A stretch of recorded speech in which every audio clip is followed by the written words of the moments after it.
Your cat is at the window again, nose pressed to the glass, watching the yard. That stare, you know exactly what it means. Or you think you do. It looks like longing, like somewhere out there is the life your cat actually wants. And a small guilt creeps in, like you're the one standing between them and it. Turns out that guilt runs exactly backwards. Most of what you believe about that window stare isn't settled science. It's a feeling we've never questioned, so let's actually question it. Here's what we're actually going to do. Test the guilt against the evidence. Not vibes, not old assumptions. What veterinary and behavioral research actually says. The easy answer is that indoor cats are bored, deprived, missing out. The easier answer is that a cat's dream life is grass under its paws and a butterfly to chase. But that dream is yours.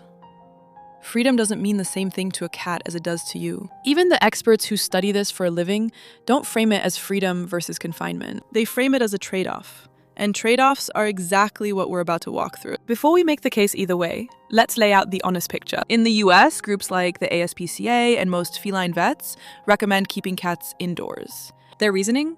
Fewer traumatic injuries, less infectious disease, fewer poisonings. But they don't just say, lock the door. They pair it with real enrichment. In 2024, the American Association of Feline Practitioners put out an official position on exactly this. Their conclusion: indoor only does avoid the outdoor risks. That part's not controversial, but it comes with a catch. It takes real, ongoing effort to meet a cat's needs inside four walls. Cross the Atlantic, though, and the consensus shifts. The RSPCA and International Cat Care in the UK often support supervised outdoor access instead. A secure garden, cat-proof fencing, a catio, controlled, but outside. So even the experts disagree, region to region. This isn't a solved debate. It's a real one, which means to understand any of this, you have to start with the animal itself, not the argument. Your cat's ancestor wasn't a companion. It was a small, solitary hunter, Felis silvestris libica, the African wildcat, territorial to its core. That ancestor didn't share a space. It claimed it. Every domestic cat alive still carries that blueprint. Their whole world gets organized around a home range. Where to eat, where to rest, where to watch. That's not a quirk. That's the operating system underneath every cat behavior you've ever seen, which is exactly why the indoor-outdoor question matters as much as it does. Let's start with a number everyone actually wants to know. How long does a cat live? A major UK study, built from real veterinary records, puts it at 11.74 years on average. Females outlived males by about a year and a third. A separate multi-country dataset lands almost the same place. 11.18 years overall. Neither study splits cleanly by indoor versus outdoor life. Worth being honest about that. The study that gets closest is from UC Davis, over 3,000 cats examined after death. Cats with some outdoor access weren't dramatically shorter lived than strict indoor cats. But outdoor-only cats with no home base at all died noticeably younger. Vets often cite a rougher, more familiar range on top of that. Indoor cats reaching 15-20 years. Free-roaming outdoor cats, by that same clinical experience, sometimes only 2 to 5. That's not one clean, controlled study. It's accumulated clinical judgment. Real, but softer than it sounds. You've likely also heard, feral cats only survive 2 to 5 years. It gets repeated constantly. But there's no single peer-reviewed source behind that one either. And managed colonies live far longer. A newer 2026 analysis frames it more carefully. Outdoor cohorts may live at just 70 to 80% of an indoor lifespan. Different number, same direction. Indoors tends to mean longer, more predictable years. So why the gap? Because the outdoors comes loaded with very specific dangers. Vehicles are one of the biggest. A single moment on a road can end everything. Fights with other cats, run-ins with dogs, bite wounds that carry FELV and FIV between them, fleas, ticks, parasites. Outdoor cats simply run into more of all of it. As little as 1 to 2 teaspoons of antifreeze can kill a cat. It tastes sweet to them. Without treatment, death can come in as little as a day, and the antidote window is brutally narrow. Rodenticides add another layer. A poisoned rodent becomes a poisoned meal, and outdoor access raises that risk noticeably. But here's the thing. None of these numbers are even the most convincing part of this case. What indoor life does to the bond is next. But don't mistake any of that for indoors is automatically good. It isn't. Indoor life carries its own real risks, and the research is upfront about them. Obesity is the big one. A cat that never has to hunt, chase, or roam can pile on weight fast. Domestic shorthairs especially are prone to it indoors. An understimulated cat can also slide into boredom. And boredom shows up as behavior, not sighing, destructive scratching, compulsive over-grooming. A cat quietly telling you something's missing. There's a bladder condition too, feline idiopathic cystitis, more common in overweight, low-activity indoor males, and it's linked directly to stress. Indoor life isn't a free pass, which is exactly why some behaviorists and welfare groups, especially in Europe, push back on strict indoor only. They favor safe outdoor access instead. Secure gardens, cat-proof fencing, supervised time outside. Even the AAFP, the group most in favor of indoor life, admits something important here. Some cats, especially ones who lived outside before, may never fully settle indoors. So the simple story, indoors good, outdoors bad, was never the real one. To understand what's really happening indoors, you have to think like a cat for a second. A cat's whole world is built around territory, not property, survival. Out there, a free-roaming cat spends real time and energy just patrolling it, marking the edges, watching for rivals, staying alert constantly. Even indoors, that instinct doesn't switch off. Your cat still maps the house.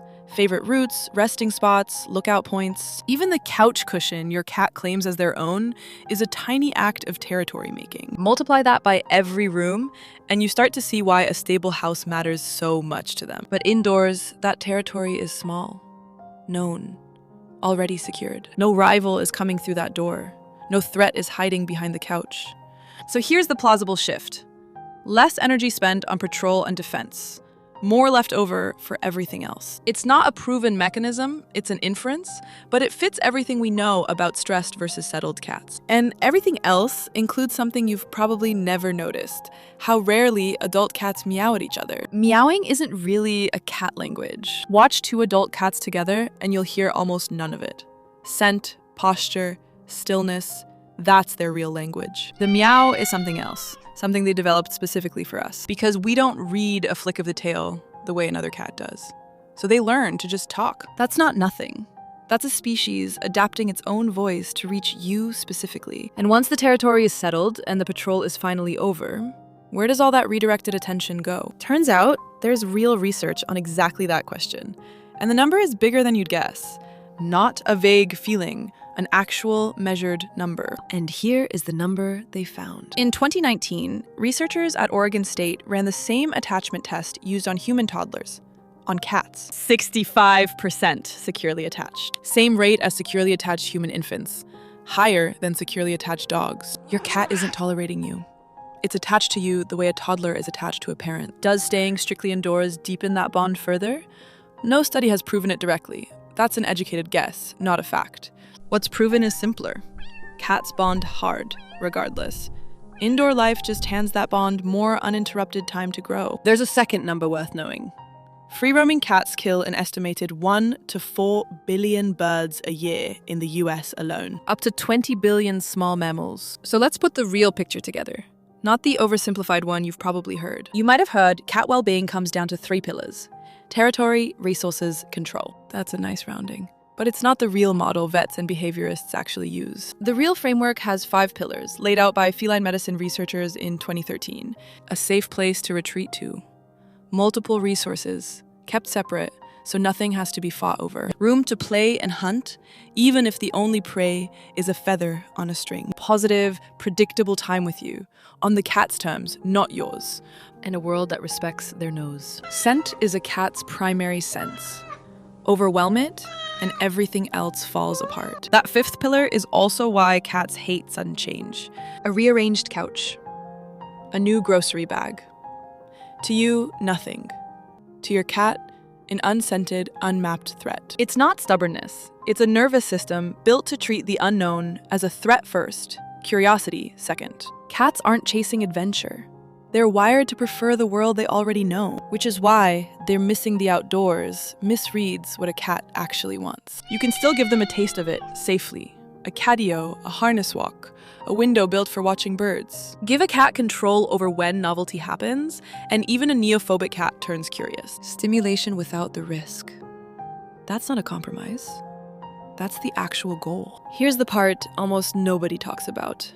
And it might be the most important one. Cats evolved as both hunter and hunted, which means they're built to hide weakness, not show it. In the wild, looking sick gets you killed. That instinct never really left. A limp gets hidden, a wince gets smoothed over.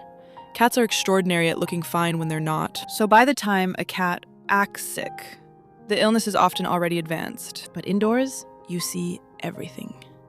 Every trip to the litter box, every sip of water, bigger litter clumps, more frequent trips, quiet weight loss over weeks. That's early kidney disease, showing itself in the mundane. More thirst, more urination, weight dropping even though they're eating just fine, that's diabetes. Restless, yowling more than usual, losing muscle despite a hearty appetite. That's often the thyroid. Straining, nothing coming out. In a male cat, that's not constipation, that's an emergency. Hours matter, not days. None of these signs shout. They whisper. And you're the only one positioned to hear them. Catching any of it early isn't a small thing.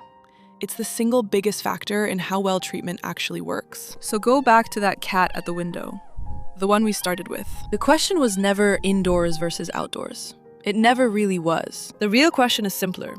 Is this cat's world actually meeting its needs? A safe place, separate resources, room to play, real time with you. A world that respects their nose. Meet the needs. That's the whole answer. Do that, and an indoor cat gets the genuine best case. Real safety and real stimulation together. And every bird in your yard, every vole in the grass, gets to keep living too. So no, you're not depriving your cat by keeping them close. You're the reason they get to grow old at all. That guilt at the window? You can set it down now. Because a safe home was never just about the door staying shut. It's about everything already inside it. Some of it quietly working against your cat without anyone ever noticing. That's exactly where we're headed next. In my last video, I explained how you might be hurting your cat without even realizing it. If you haven't watched it yet, the link's in the pinned comment. See you there.